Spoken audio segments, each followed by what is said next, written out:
لا إله إلا الله وحده لا شريك له وأشهد أن محمدا عبده ورسوله الذي لا نبي بعده. اللهم صل وسلم على عبدك ونبيك ورسولك سيدنا محمد وعلى آله وصحبه أجمعين. وارض اللهم عن سادتنا أبي بكر وعمر وعثمان وعلي وعن الصحابة أجمعين وعن التابعين وتابعيهم بإحسان إلى يوم الدين. Rabbi shrah li sadri wa yassir li amri wahlul 'uqdatam min lisani yafqahu qawli. Allahumma anfa'na bima 'allamtana wa 'allimna ma yanfa'una wa zidna ilma. Rabbana zidna ilma warzuqna fahma. Ikhwatal iman rahimakumullah, saudara-saudaraku yang saya cintai karena Allah, kita bersyukur pada Allah Subhanahu wa taala. Malam hari ini kita akan melanjutkan kajian kita membahas kitab Ar-Rahiqul Makhtum fi Bahthi Siratin Nabawiyah ala sahibiha afdhalus salatu wassalam, karya Syekh Safiyur Rahman Al-Mubarakfuri. Dan malam hari ini pembahasan kita melanjutkan peristiwa yang terjadi pada tahun kedua sesudah hijrah, setelah sebelumnya kita membahas tentang Ghazwatu Al-Badr Al-Kubra. Ya, kita telah membahas mengenai Ghazwah Badar Al-Kubra, ya, perang Badar yang besar. Yang ini merupakan perang penentuan, ya, antara hak dan batil. Perang yang dipuji oleh Allah Subhanahu wa taala para pelakunya. Tidaklah ada kalangan manusia yang terbaik kecuali manusia, yaitu para sahabat yang mengikuti perang Badar. Dan tidaklah pula ada malaikat yang terbaik kecuali malaikat yang juga mengikuti perang Badar ini. Ya, dan perang Badar ini sebagaimana sudah kita bahas pada pertemuan yang lalu, menghasilkan kemenangan yang luar biasa, gilang gemilang di tangan kaum muslimin. Kaum muslimin mendapatkan banyak ghanimah dan juga mendapatkan tawanan perang. Dan pada pertemuan yang lalu kita sudah bahas bagaimana sikap Rasulullah SAW terhadap ghanimah dan terhadap tawanan tersebut. Nah, malam hari ini kita akan bahas peristiwa yang terjadi sesudah perang Badar. Ada beberapa peristiwa yang terjadi. Yang pertama, ada perang Bani Sulaim. Bani Sulaim ini adalah salah satu subkabilah dari Bani Ghatafan. Dan Bani Ghatafan ini merupakan salah satu kabilah Arab Badui yang cukup besar pengaruhnya di sekitar Madinah. Ya. Jadi ketika Nabi SAW tinggal di kota Madinah, ada 3 komunitas masyarakat. Yang pertama, kaum muslimin. Kemudian yang kedua, orang-orang kafir penyembah berhala. Kemudian yang ketiga adalah komunitas Yahudi. Nah, Bani Sulaim ini termasuk dalam komunitas yang kedua tadi. Orang-orang kafir penyembah berhala yang mereka juga termasuk, ya, kekuatan yang besar di sekitar kota Madinah. Nah, kabilah Bani Sulaim ini ketika mendengar bahwa kaum muslimin mendapatkan kemenangan di Badar, mereka mempersiapkan pasukan untuk menyerang kota Madinah. Maka Rasulullah SAW mendahului serangan mereka. Sebelum mereka menyerang, maka Nabi SAW menyerang terlebih dahulu perkampungan mereka di wilayah Qudr. Dan Nabi SAW ketika sampai di Qudr, ya, pasukan dari Bani Sulaim ini kemudian lari, ya, lari tunggang langgang, ya, meninggalkan unta-unta mereka. Ada sekitar 500 ekor unta yang mereka tinggalkan. Unta zaman dulu itu kendaraan paling mewah, Pak, ya. Jadi kendaraan paling mahal zaman dulu itu unta. Karena unta ini manfaatnya luar biasa, ya. Manfaatnya dia bisa menjadi, ya, alat transportasi yang murah dan efisien. Ya, karena unta ini kalau dia minum, sekali minum, maka dia bisa menampung bekal minuman di punuknya, sehingga dengan sekali minum dia bisa menempuh perjalanan yang jauh. Kemudian unta ini juga ya bisa dijadikan sebagai tempat berteduh karena tubuhnya tinggi gitu. Kalau pengendara unta istirahat, maka dia bisa berteduh di bawah bayang-bayang dari kendaraan unta itu. Kemudian unta ini juga, ya, dia hewan yang tidak perlu dituntun. Kalau dia sudah pernah dibawa ke satu titik kawasan, maka hewan tersebut akan kembali ke titik kawasan itu sendiri. Jadi mirip seperti burung merpati, Pak ya. Dulu mungkin kita waktu masih kecil suka main burung merpati itu. Burung merpati itu kalau sudah hinggap di satu titik, kemudian kita bawa pulang, ntar dia akan kembali ke titik itu sendiri. Ada GPS-nya gitu, ya. Otomatis gitu. Subhanallah. Itu unta itu. Ya, maka Allah Subhanahu wa taala berfirman, afala yanzuruna ilal ibili kaifa khuliqat. Maka tidaklah, ya, mereka memperhatikan bagaimana unta itu diciptakan. Nah, ini ditinggalkan unta, 500 ekor unta ini. Dan Nabi SAW tinggal di wilayah Qudur ini sekitar 3 hari. Sesudah itu beliau pulang dan membagi-bagikan harta pampasan perang. Peristiwa ini terjadi pada bulan Syawal tahun kedua Hijriah. Kita tahu bahwa perang Badar terjadi pada tanggal 17 Ramadan tahun kedua Hijriah. Nah, ini bulan berikutnya yaitu bulan Syawal. Kemudian selepas perang Badar muncul ada suatu komunitas masyarakat baru di kota Madinah. Tadi saya sebutkan ada 3 komunitas asalnya kan.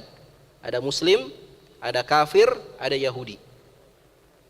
Nah, sesudah kaum muslimin mendapatkan kemenangan di Badar, maka muncul komunitas yang keempat. Sesudah Muslim, kafir, Yahudi, muncul komunitas yang keempat. Apa komunitas ini? Komunitas inilah komunitas orang-orang munafik. Komunitas munafikun. Komunitas keempat ini. Yang para sahabat masing-masing tahu itu, mana saja orang-orang munafik itu tahu. Ya, karena orang-orang munafik ini memiliki ciri yang kasat mata bisa terlihat.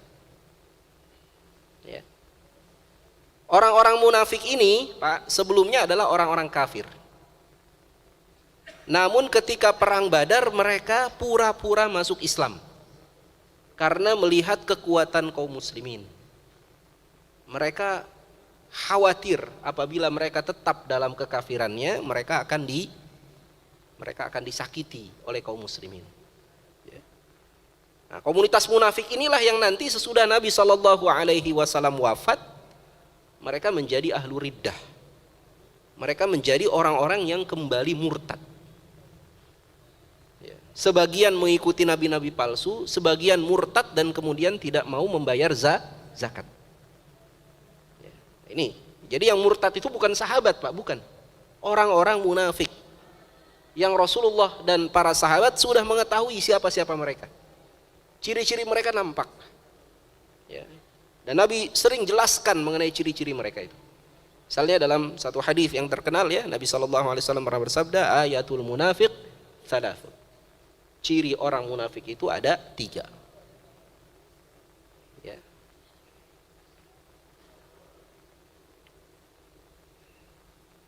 Ciri munafik itu ada 3. Yang pertama, apabila berkata dia dusta. Wa idza wa'ada akhlafa. Apabila dia berjanji dia mengingkari. Ya. Wa idza tumina khana. Dan apabila dia diberi amanat dia berkhianat. Ya, itu ciri munafik 3. Kemudian ada lagi ciri yang keempat, wa idza khasama fajara. Apabila mereka bertengkar, mereka melampaui batas. Karena orang mukmin itu kalau bertengkar dia tidak boleh lebih dari 3 hari. Itu orang mukmin itu. Enggak boleh berdiam-diam diri lebih dari 3 hari. Nah, kalau orang munafik fajara, dia melampaui batas. Ya. Dia lebih dari 3 hari. Kemudian orang munafik juga malas melaksanakan sholat. Wa idza qamu ila sholati qamu kusala. Dalam Al-Quran Allah Subhanahu wa ta'ala mensifati orang munafik itu, dan apabila mereka disuruh untuk menegakkan sholat, maka mereka berdiri melaksanakan sholat itu dengan malas. Yura'unan nas, mereka hanya pamer saja dalam ibadahnya. Wala yadhkurunallaha illa qalila, dan mereka tidak mengingat Allah dalam sholatnya kecuali sangat sedikit. Dalam hadis Nabi disebutkan ciri orang munafik berikutnya adalah berat melaksanakan sholat subuh dan sholat isya berjamaah di masjid. Kata Nabi SAW, inna afqala salatin indal munafiqina salatal fajri wa salatal isya. Salatul fajri wa salatul isya. Sesungguhnya salat yang paling berat bagi orang munafik itu adalah salat fajar, salat subuh dan salat isya. Walau arafu ma fihima la atauhuma walau habwan. Kalau saja mereka mengetahui apa keutamaan yang terkandung dalam dua salat tersebut, pasti mereka akan mendatangi masjid meskipun mereka harus merangkak. Jadi di sini disebutkan secara spesifik orang munafik itu bisa dikenali kalau subuh dan isya nggak ada di masjid. Ya, subuh dan isya tidak di masjid. Zuhur, asar, maghrib kelihatan, tapi pas isya dan subuh ngilang, munafik. Sehingga para sahabat masing-masing sudah tahu nih yang munafik yang mana, itu sudah tahu mereka. Dan komunitas munafik ini dipimpin oleh seorang lelaki dari Bani Khazraj yang dahulu hampir-hampir saja ditunjuk menjadi raja di kota Madinah. Ya, ditunjuk menjadi pemimpin di kota Yathrib, kota Madinah, sebelum Nabi SAW hijrah ke kota Madinah. Namun sesudah Nabi SAW hijrah ke kota Madinah, ya, akhirnya orang ini, lelaki ini gagal dilantik menjadi raja. Siapakah dia? Namanya adalah Abdullah bin Ubay bin Salul. Ya, Abdullah bin Ubay bin Salul. Yang nanti dia memiliki anak namanya Abdullah juga, Abdullah bin Ubay. Namun anaknya Abdullah bin Ubay yang namanya juga Abdullah ini merupakan seorang sahabat Nabi, ya, yang benar keimanannya, jujur keimanannya. Sedangkan bapaknya adalah tokoh munafik. Nah, komunitas munafik inilah yang kemudian menjadi duri dalam daging kaum muslimin. Mereka senantiasa membuat makar, senantiasa membuat rencana-rencana jahat, ya, untuk mencelakakan kaum muslimin dan juga mencelakakan Rasulullah SAW. Nanti kita akan lihat, ya, bagaimana makar orang-orang munafik ini, ya, misalnya ketika perang Khandaq, kemudian juga ketika selesai pulang dari perang Bani Mustalik, ya, bagaimana orang-orang munafik ini berusaha untuk menusuk kaum muslimin, ya, untuk berkhianat kepada kaum muslimin, ya, dengan memberikan wala mereka, loyalitas mereka kepada orang-orang kafir. Nah, ini juga ciri orang munafik nih. Orang munafik itu mencintai orang kafir dan membenci kaum muslimin. Mereka lebih suka dipimpin oleh orang kafir daripada dipimpin oleh orang Islam. Orang munafik. Jadi loyalitas mereka kepada orang kafir. Kepada sesama muslim mereka benci. Ngakunya Islam tapi benci sama kaum muslimin. Tapi kepada orang kafir mereka senang. Lidah mereka itu tajam kepada siapa? Kepada kaum muslimin. Tapi kepada orang kafir mereka memuji-muji. Itu ciri munafik itu. Masya Allah. Nah, itu para sahabat dahulu sudah tahu, ya, siapa-siapa mereka. Dan sekali lagi tadi disebutkan, ya, bahwa awal mula kemunculan mereka itu adalah setelah kaum muslimin mengalami kemenangan di perang Badar. Kalaulah kaum muslimin tidak mengalami kemenangan di perang Badar, tidak akan mungkin komunitas ini muncul. Ya. Nah, ini peristiwa yang kedua. Kemudian peristiwa yang ketiga, ada peristiwa konspirasi untuk membunuh Rasulullah SAW. Siapa pelakunya? Pelakunya adalah seorang laki-laki yang bernama Umair bin Wahab al-Jumahi. Umair bin Wahab ini punya anak namanya Umair juga. Namanya sering sama-sama, ya. Jadi anaknya Umair namanya Umair juga, ditahan di Madinah karena dia ikut perang Badar, termasuk tawanan, ya, di perang Badar. Dan Umair ini menyimpan dendam luar biasa kepada Rasulullah SAW karena anaknya ditahan. Umair bertemu dengan sahabatnya namanya Sofwan bin Umayyah. Dari namanya kita tahu siapa Sofwan ini. Anaknya Umayyah bin Khalaf. Umayyah ini siapa? Umayyah ini pemimpin Quraisy yang dulu pernah menyiksa Bilal bin Rabah Dan Umayyah ini terbunuh di perang Badar. Ya. Umayyah ini terbunuh di perang Badar. Maka Umayyah ini, Sofwan ini, anaknya Umayyah ini menyimpan dendam luar biasa kepada kaum muslimin. Ya. Cerita terbunuhnya Umayyah ini agak unik gitu Pak. Sebetulnya Umayyah ini tadinya ketika perang Badar ini selamat, tidak terbunuh oleh kaum muslimin. Akan tetapi dia meminta perlindungan dari sahabatnya, seorang sahabat Nabi, namanya Abdurrahman bin Auf. Karena Umayyah dengan Abdurrahman ini sama-sama orang kaya, sama-sama saudagar dulu. Ya, teman bisnis lah. Ya.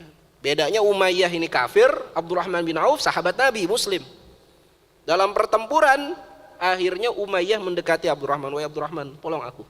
Sudahlah, kau tahan saja, engkau tawan saja, daripada dibunuh oleh teman-teman, saya ditahan saja oleh." Akhirnya Abdurrahman bin Auf berkata, "Ya sudah, kamu saya lindungi, kamu tawanan saya. Nanti kita minta dari keluargamu untuk menebus dirimu." Dibawalah itu Umayyah oleh Abdurrahman bin Auf, dibawa ke Madinah. Ya, di tengah jalan Bilal ngeliat. Bilal tadi siapa? Mantan budaknya Umayyah yang dulu pernah disiksa. Bilal ngelihat, wah itu Umayyah itu. Lagi dibawa sama Abdurrahman bin Auf. Kata Bilal, "Wahai Abdurrahman, serahkan itu. Dia dulu yang pernah menyiksa aku. Dia dulu yang pernah menyiksa kaum muslimin, serahkan padaku." Kata Abdurrahman, "Tidak. Ini adalah tawananku." Ya. Ini tawananku. Kata Bilal, "Enggak, serahkan." Wah, akhirnya berebut itu. Dan kemudian ketika sedang berselisih itu, ya, tiba-tiba datang sahabat-sahabat yang lain melihat, "Ada apa ini?" Kata Bilal, "Itu Umayyah itu." Wah, sahabat-sahabat yang lain makin kesel. Ingat, ini Umayyah dulu permusuhannya besar sekali terhadap kaum muslimin. Akhirnya dikeroyoklah itu Umayyah. Abdurrahman bin Auf yang tadinya berusaha untuk melindungi tidak berhasil. Dikeroyok tuh Umayyah, ditusuk, akhirnya mati. Jadi Umayyah bin Khalaf itu matinya di mana? Bukan di perang Badar. Matinya di perjalanan menuju Madinah. Dikeroyok oleh para sahabat, mati. Nah, ini anaknya ini, Sofwan bin Umayyah ini menyimpan dendam besar kepada kaum muslimin, khususnya kepada Rasulullah SAW. Makanya ini Sofwan ini Pak, ini termasuk orang yang nanti masuk Islam juga akhirnya. Tapi masuk Islamnya terakhir. Masuk Islamnya itu ketika Fathu Mekah, ketika pembebasan kota Mekah. Seluruh penduduk Mekah sudah masuk Islam, kecuali Sofwan. Sofwan nggak mau masuk Islam, saking bencinya dia kepada Rasulullah Sallallahu Alaihi Wasallam. Dan kemudian Rasulullah Sallallahu Alaihi Wasallam memerintahkan kepada para sahabat, berikan hadiah kepada Sofwan 100 ekor unta. Kasih hadiah berapa Pak? 100 ekor unta. Hari ini unta paling murah katanya 8 juta. 100 ekor berarti berapa? 800 juta. Kasih Sofwan hadiah. Bulan berikutnya dikasih 100 ekor lagi. Bulan berikutnya dikasih 100 ekor lagi. Berturut-turut tiap bulan dikasih 100 ekor unta. Sampai-sampai Sofwan bin Umayyah kemudian berkata, "Demi Allah, tidak ada seorang lelaki yang paling aku benci dahulunya selain Muhammad. Akan tapi Muhammad terus memberi hadiah kepadaku sehingga dia menjadi orang yang paling aku cintai." Dan akhirnya dia masuk Islam. Nah, ini Pak yang disebut mu'allaf itu. Jadi mu'allaf itu bukan orang baru masuk Islam kita kasih hadiah, bukan. Ya, itu mu'allaf juga, tapi mu'allaf asal katanya itu adalah orang-orang yang berusaha kita lembutkan hatinya. Dengan cara apa? Dengan cara diberi hadiah. Salah satu bentuk hadiahnya adalah harta zakat itu. Jadi harta zakat itu boleh kita kasih kepada orang yang kita harapkan dia masuk Islam, boleh. Ada preman pasar gitu misalnya, dia sering ganggu pengajian gitu, nah, kita kasih dana zakat supaya apa? Supaya dia dekat sama pengajian, dekat sama masjid misalnya, boleh. Itu mu'allaf namanya. Nah, ini Sofwan ini dikasih hadiah 300 ekor unta dari Nabi SAW, sehingga hatinya luluh, lembut, dan ia akhirnya kemudian masuk Islam. Sofwan. Dan ini pelajaran juga buat kita, kalau ada orang yang nggak suka sama kita, kasih hadiah Pak. Kasih hadiahnya jangan tanggung-tanggung Pak, 800 juta. Biar keder dia, Pak. Mau benci gimana, dikasih duit 800 juta. Masih itu juga kasih rumah, kasih mobil ya, terus. Ini cara dari Nabi SAW menghadapi orang yang benci sama kita. Nah, kembali ke sini, jadi Umair bin Wahab bertemu dengan Sofwan. Ini dua-dua orang yang sama-sama benci dengan Rasulullah, bertemu, berbincang-bincang di Hijr Ismail di depan Ka'bah. Ya, Umair ya menceritakan mengenai peristiwa Badar, dia ceritakan bagaimana tokoh-tokoh kafir dimasukkan ke sumur Badar. Kemudian kata Umair, ya demi Allah aku bersumpah, kalaulah bukan karena aku masih punya keluarga yang aku tanggung, aku masih punya hutang yang banyak yang harus aku bayar, kalaulah bukan karena aku mikirkan utang dan keluargaku, pasti aku akan pergi ke Madinah, aku akan bunuh Muhammad. Kata Umair. Kata Sofwan, Sofwannya anak orang kaya, anaknya Umayyah, anak konglomerat. Kata Sofwan, nggak perlu takut. Ya, kalau memang kau ingin bunuh Muhammad, saya akan bayar hutang-hutangmu dan saya akan tanggung ya semua kebutuhan keluargamu. Akhirnya Umair kemudian menyiapkan pedangnya, ya dia dia asah pedangnya sampai tajam dan kemudian dia pergi sendirian ke Madinah. Sampai di Madinah, Umar bin Khattab mengenali Umair. Ini ada orang kafir di sini. Ada orang Mekah kafir. Akhirnya ditarik itu bajunya Umair. Wahai Umair, ngapain kamu ke sini? Kata Umair, enggak. Saya ke sini hanya ingin ketemu Muhammad. Ingin bicarakan masalah tawanan. Nah, waktu itu tawanan Badar dari pihak kafir itu masih ada di Madinah. Saya ingin negosiasi soal tawanan. Kata Umar, kenapa kamu bawa pedang kalau memang kamu ingin membicarakan tawanan? Kata Umair, enggak, ini cuma sekedar berjaga-jaga saja. Akhirnya dilaporkan ke Rasulullah, kemudian kata Rasulullah, wahai Umar, bawa saja dia ke rumahku. Ya, dibawa ke rumahnya Rasulullah SAW, dan kemudian Umar berkata kepada sahabat-sahabat, perhatikan orang ini, kalau dia ingin melakukan kejahatan pada Rasulullah, kita bunuh rame-rame. Kata Rasulullah kepada Umar, wahai Umar, apa yang ingin kau lakukan di sini? Kata Umar, ya Muhammad, tidaklah aku pergi ke Madinah ini kecuali ingin bicarakan masalah tawanan. Kata Rasulullah, engkau bohong wahai Umar. Sungguh beberapa hari yang lalu engkau duduk-duduk di Hijr Ismail bersama dengan Sofwan bin Umayyah. Engkau bicarakan keinginanmu membunuh aku. Dan Sofwan bin Umayyah berjanji untuk menanggung hutangmu dan menanggung nafkah keluargamu. Kaget itu Umar. Kata Umar, wahai Muhammad, demi Allah, ketika aku berbicara dengan Sofwan tidak ada orang lain, hanya aku berdua dengan Sofwan. Tapi ternyata engkau mengetahui peristiwa itu. Ya, demi Allah, tadinya aku kemari memang ingin melakukan ya perbuatan buruk kepadamu, tetapi ketika engkau ternyata sudah mengetahui apa yang aku lakukan, maka benarlah bahwa sesungguhnya yang kau bawa itu adalah wahyu dari Allah. Sungguhnya engkau adalah Nabi. Maka saksikanlah aku mengucapkan 2 kalimat syahadat. Masuk Islam tuh. Umair bin Wahab al-Jumahi radhiyallahu anhu. Ya, setelah masuk Islam tentu saja dia kemudian menjadi sahabat Nabi dan kemudian diakui oleh para sahabat, dan Umair tetap tinggal di Madinah, nggak balik lagi ke Mekah, tinggal di Madinah bersama dengan para sahabat Nabi yang lain. Nah ini ya, ini kisah konspirasi untuk membunuh Rasulullah yang kemudian gagal. Dari kisah ini kita melihat bahwa ternyata Rasulullah SAW mengetahui hal yang gaib apabila diberitahu oleh Jibril. Ya, kalau nggak diberitahu oleh Jibril, Rasulullah nggak tahu. Ya, Rasulullah SAW diberitahu oleh Jibril, kasih tahu peristiwa itu. Dan banyak peristiwa-peristiwa yang lain yang Rasulullah nggak tahu kalau tidak diberitahu oleh Jibril. Misalnya apa? Nggak usah jauh-jauh. Ketika perang Badar saja misalnya. Nabi SAW ketika keluar dari Madinah niatnya hanya untuk menahan kafilah dagang Abu Sufyan, tidak untuk berperang melawan pasukan Abu Jahal yang 1000 orang.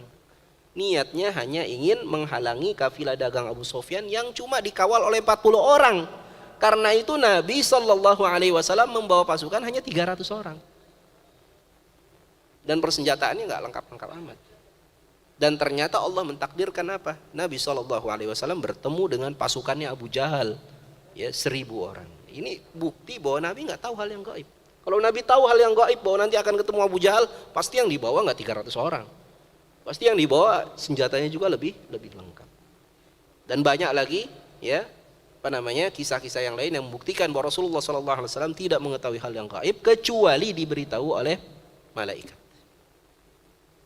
Dan ini janji dari Allah Subhanahu wa taala, wallahu ya'simuka minan nas, dan Allah Subhanahu wa taala akan melindungimu wahai Muhammad dari gangguan manusia. Jadi enggak ada manusia yang bisa membunuh Nabi sallallahu alaihi wasallam.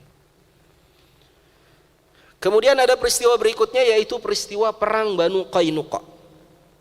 Banu Qainuqa ini merupakan salah satu dari 3 kabilah Yahudi yang tinggal di Madinah. Ya. Ada 3 kabilah Yahudi, ya, yang tinggal di Madinah. Siapa saja? Kabilah Banu Qainuqa, Banu Nadir, dan Banu Quraizah. Ini 3 kabilah, ya, Yahudi yang mereka sudah tinggal di Madinah itu ratusan bahkan ribuan tahun. Bahkan sebagian sejarawan berkata, ya, mereka tinggal di sana itu, ya, bahkan sejak, ya, zaman Nabi Yakub alaihissalam. Ya, sudah ada itu keturunan Nabi Yakub yang tinggal di wilayah Yathrib. Kenapa mereka tinggal di sana? Karena mereka mengetahui dari penelitian terhadap kitab sucinya bahwa nanti akan datang Nabi terakhir di wilayah, ya, Yathrib, di wilayah sekitar pegunungan Paran. Pegunungan Paran ini pegunungan di sekitar Madinah. Maka mereka tinggal di sana dan mereka berharap dari keturunan mereka lah nanti akan lahir Nabi terakhir, Nabi akhir zaman. Ternyata Nabi akhir zaman tidak datang dari keturunan Ishak, dari keturunan mereka, akan tapi lahir dari keturunan Ismail. Lahir dari kalangan keturunan Ismail. Maka mereka hasad terhadap Nabi sallallahu alaihi wasallam. Jadi ini komunitas Yahudi ini sudah lama tinggal di sana. Ya. Dan orang-orang Yahudi ini juga, ya, memiliki dendam luar biasa kepada kaum muslimin. Ya. Ini ada beberapa peristiwa yang, ya, yang mengawali terjadinya perang terhadap kabilah Banu Qainuqa ini. Yang pertama, ada seorang tokoh Yahudi namanya Syash bin Qais. Dia tokoh Yahudi Banu Qainuqa, usianya sudah tua. Dia melihat orang-orang Madinah ini kok rukun. Sebelumnya orang-orang Madinah ini kan perang terus, tawuran terus antara 2 suku besar, suku Aus dan suku Khazraj. Itu perang selama ratusan tahun, 200 tahun perang. Maka ketika melihat orang-orang Madinah rukun di bawah kepemimpinan Rasulullah SAW, Syash bin Qais ini dengki terhadap kerukunan tersebut. Maka dia menyewa beberapa orang anak-anak muda untuk kemudian menyenandungkan syair-syair yang berisi kisah-kisah tentang perang Bu'ath. Perang Bu'ath ini adalah perang antara Aus dan Khazraj. Dan anak-anak muda ini menyenandungkan syair-syair mereka di pasar-pasar orang Yahudi. Dulu itu pasar di Madinah dikuasai oleh orang Yahudi. Ya, jadi pasar itu selain tempat transaksi dagang juga sebagai tempat pertunjukan, hiburan gitu. Nah, hiburan zaman dulu itu yang paling top itu adalah adu syair gitu. Ya, adu syair paling top zaman dulu tuh. Ya. Syair yang disenandungkan menjadi lagu-lagu, ya, atau menceritakan kisah-kisah. Ya, yang hari ini 2 hiburan itu masih terus lestari itu. Apa? Musik dan film. Film itu kan kisah, ya. Musik itu ya asalnya dari syair-syair. Dan 2 hiburan ini dikuasai betul oleh orang Yahudi sampai hari ini. Karena mereka belajar itu dari pendahulu-pendahulu mereka. Betapa besarnya itu pengaruh antara syair dan cerita terhadap jiwa manusia. Nah, ini anak-anak muda ini kemudian menyenandungkan syair-syair mengenai perang Bu'ath. Sampai akhirnya kaum muslimin, orang-orang Ansor yang mendengar syair-syair ini akhirnya terkenang. akan kisah perang Bu'ath itu, dan mereka kemudian ya saling mencela antara Aus dan Khazraj, saling mencela sampai-sampai hampir saja mereka itu berperang. Sudah keluar senjata masing-masing dari Aus dan Khazraj yang tadinya kaum muslimin. Ya, Rasulullah SAW dilaporkan peristiwa itu, Rasulullah SAW langsung meredam, ya, agar jangan sampai berkelahi antara Aus dan Khazraj. Kata Rasulullah, tinggalkan oleh kalian semua syair-syair jahiliyah itu. Bukankah Allah Subhanahu wa taala sudah bersaudarakan kalian di bawah naungan Islam? Nah, ini peristiwa pertama. Kemudian peristiwa kedua, ya, terjadi pelecehan terhadap seorang muslimah yang sedang berbelanja di pasar Banu Qainuqa. Jadi ada muslimah digoda, diganggu, dan kemudian bajunya, abayanya itu kemudian diikat oleh seorang Yahudi di satu tiang. Sehingga ketika muslimah ini bangkit berdiri, maka tertariklah bajunya, terbukalah bajunya. Dia berteriak muslimah ini, dan kemudian ada seorang anak muda muslim yang menolong muslimah ini, dipukul itu orang Yahudi yang tadi ya mengikat baju muslimah tadi, dipukul, dan kemudian anak muda muslim ini kemudian dikeroyok rame-rame oleh orang Yahudi sampai mati. Maka terdengar peristiwa ini ke Rasulullah SAW. Akhirnya Rasulullah SAW mengerahkan seluruh kekuatan kaum muslimin untuk mengepung perkampungan Banu Qainuqa. Dikepung selama 15 hari. Pengepungan ini terjadi bulan Syawal, pertengahan bulan Syawal sampai awal bulan Dzulqa'dah. Ya, jadi 2 pekan lebih, 15 hari dikepung. Ya. Dan setelah 15 hari, setelah 2 pekan ini, kemudian datanglah Abdullah bin Ubay bin Salul. Siapa tadi Abdullah bin Ubay? Tokoh munafik. Datang menemui Rasulullah sallallahu alaihi wasallam dan merayu Rasulullah sallallahu alaihi wasallam agar membebaskan orang Banu Qainuqa. Tolong ya Muhammad, jangan dibunuh, karena mereka ini sekutu saya dulu ketika masih jahiliyah, ya. Mereka ini teman-teman saya, ya. Tolong maafkanlah mereka. Ya, dirayu, ya.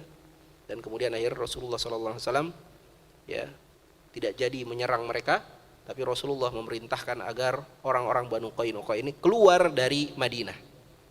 Maka orang-orang Banu Qainuqa ini keluar, mereka pindah ke wilayah Syam. Nah, inilah akhir dari perang Banu Qainuqa.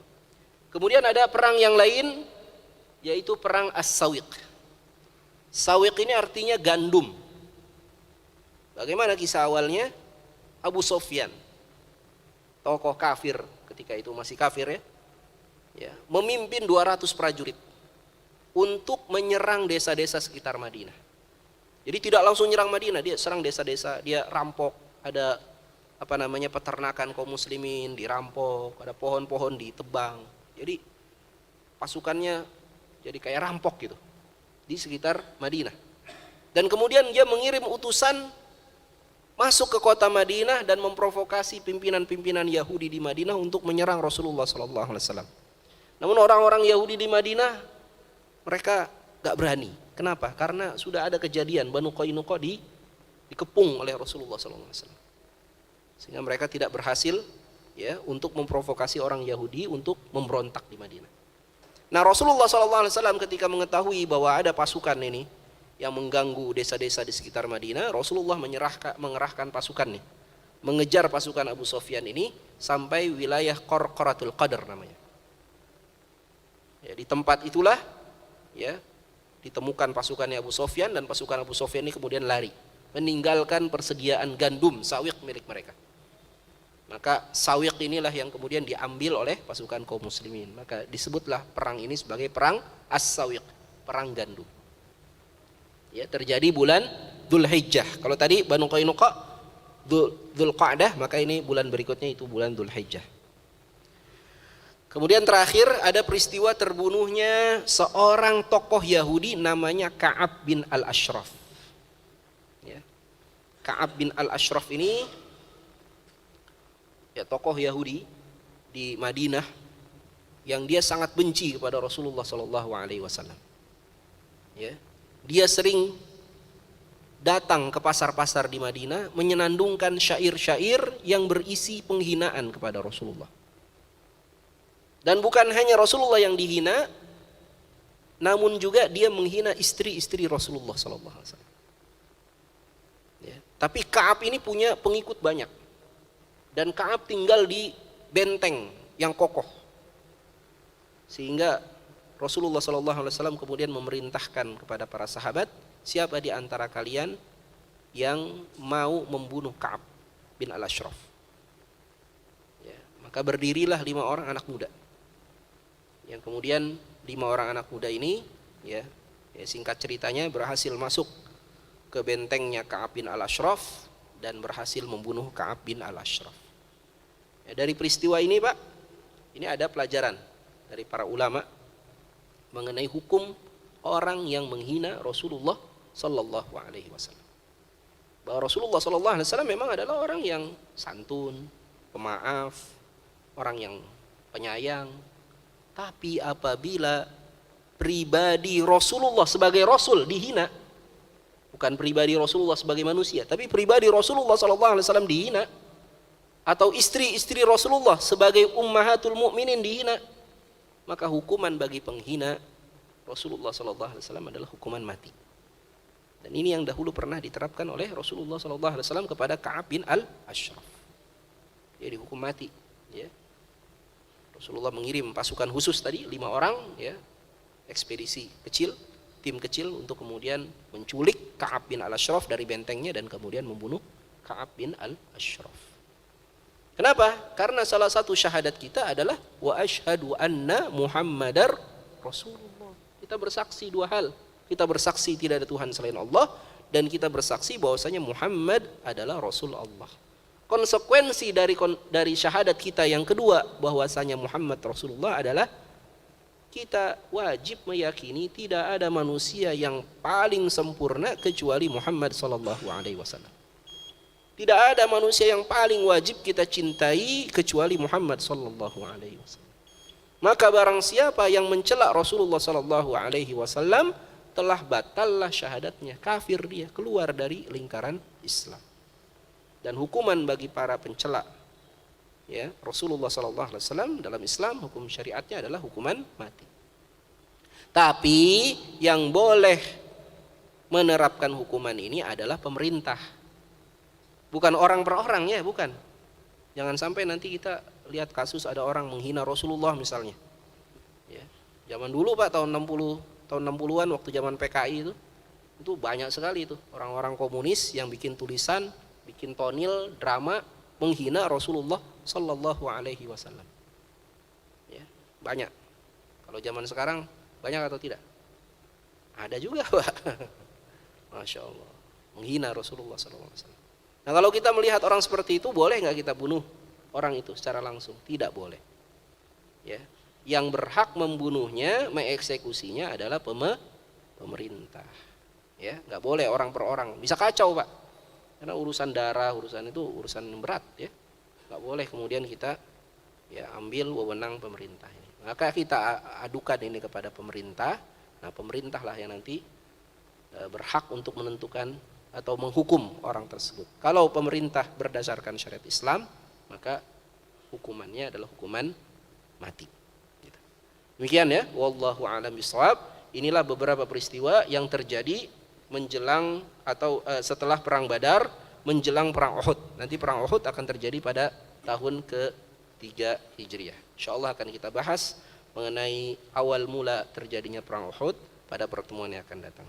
Kita tutup dengan doa kafaratul majlis. Subhanakallahumma bihamdika asyhadu an la ilaha illa anta astaghfiruka wa atubu ilaik.